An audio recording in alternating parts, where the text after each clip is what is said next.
So in addition to the autonomy accountability, the second global trend that I'd like to underscore is privatization.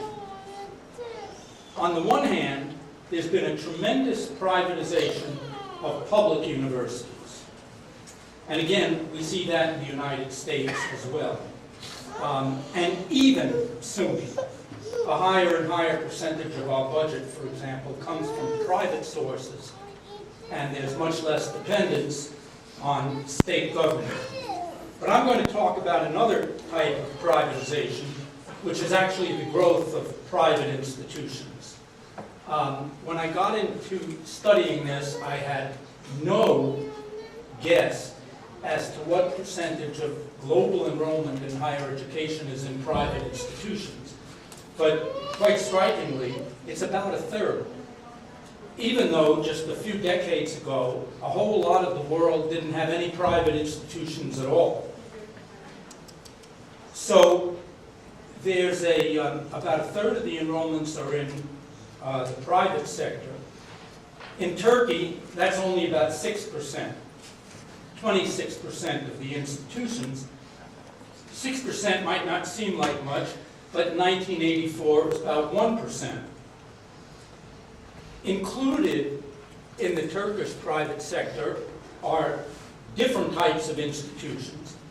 Most of them are what I call demand absorbing. More and more people want to go to higher education, so spots are opened up for them. And the growth tends to take place in institutions not of what we would recognize as high quality. On the other hand, there are a handful of what I call semi-elite institutions, which are really quite good and play a big role in business and political leadership. Most of the private higher education in the world is nonprofit, but for-profit is growing quickly. For-profit is the fastest growing sector within U.S. higher education. What's interesting about Turkey is that private higher education a few decades ago used to be for-profit. And then that sector was closed down, and when the private sector was allowed to reopen, it was to reopen with the stipulation that it be non-profit, at least legally. I think it's a pretty safe prediction that Turkey will continue to have an increase in the share of its higher education that's private, and will have an overall increase in numbers. And in that sense will fit major global patterns. So I think that there is some association, at least on this side of privatization, there is some association by which Turkey can be located in a wider global context. So let me stop there, and we have at least a few minutes for any comments or questions.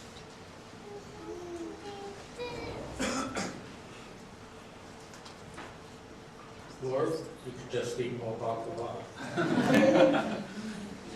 I may say something, if you don't mind. Sure. Probably some of the other panel people is going to say, but I just want to say about the terminology. In Turkey, still there is no private university. Foundation. It's foundation. So that any company cannot establish any university. So university must be established by legislative. So there's a difference. Here in the United States, the state universities, foundation universities, and private universities. But in Turkey, the third one is not functioning yet. They have to change legislative stuff, and probably it's not going to happen at least in a 1 more decade at least. Thank you.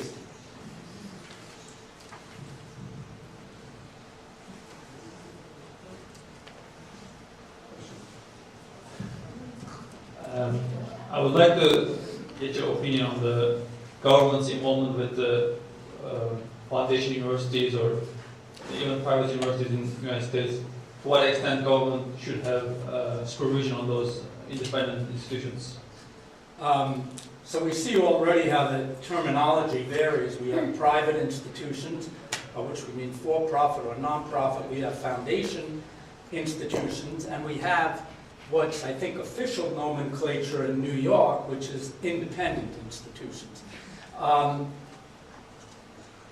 I do have some decided views on that, although I would vary the answer according to each country, its history, its traditions, feasibility of having things one way or another.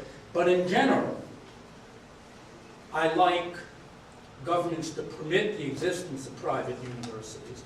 And there are now, by any name, there are now very few countries in the world. I mean, we're talking Cuba, North Korea, Bhutan. I mean, almost every government now allows private institutions in higher education. So that's one thing, at least permit it.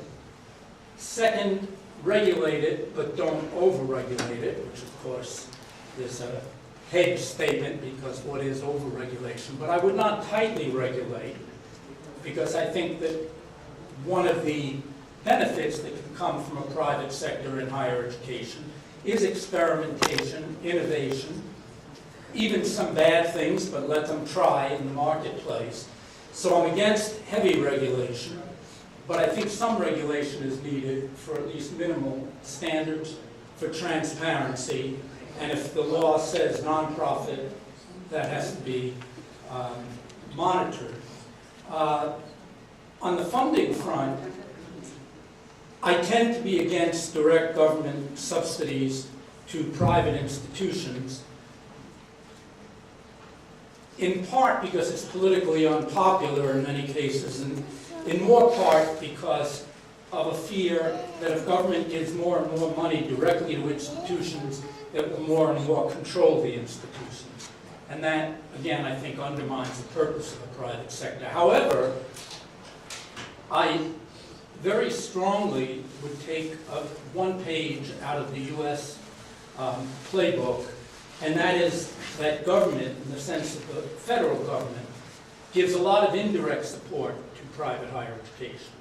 The federal government, by and large, does not give subsidies to colleges and universities, but it gives, I'll mention two major forms of income.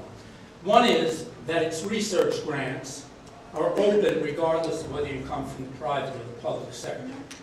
The National Science Foundation judges each proposal on its quality. It doesn't matter whether it comes from Albany or from Yale University. And the other major source of income that I would cite, that's again indirect, and I think respects the marketplace and competition, is that the federal government gives a lot of money to students. And the students spend it at the institution they choose that includes them. And I think this contributes to equity in the system, because more people get to go through loans or even scholarships. And it contributes to competition, because the institutions want to attract those students who may not be able to pay on their own, but can pay because they're carrying the government financial assistance. I think those two things are actually being increasingly emulated in the world. In fact, I think that was a little too simplistic to say. I think that a lot of the world in higher education is more and more emulating the United States. Not becoming just like it, but moving in a few critical directions that have been long known in the United States. Thank you. Maybe the final question coming from. Actually, I didn't have a chance to introduce Professor Mujay. He just came actually from Turkey yesterday. He's a professor of textile engineering in Law University. So he has the last question. Can you say a few words about the regulations of higher education in the United States?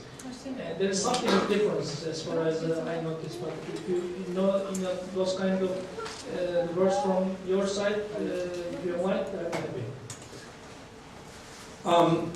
Well, I think one of the striking features of the U.S. system is how much of the regulation is by individual state. So there are some highly regulated states, you may not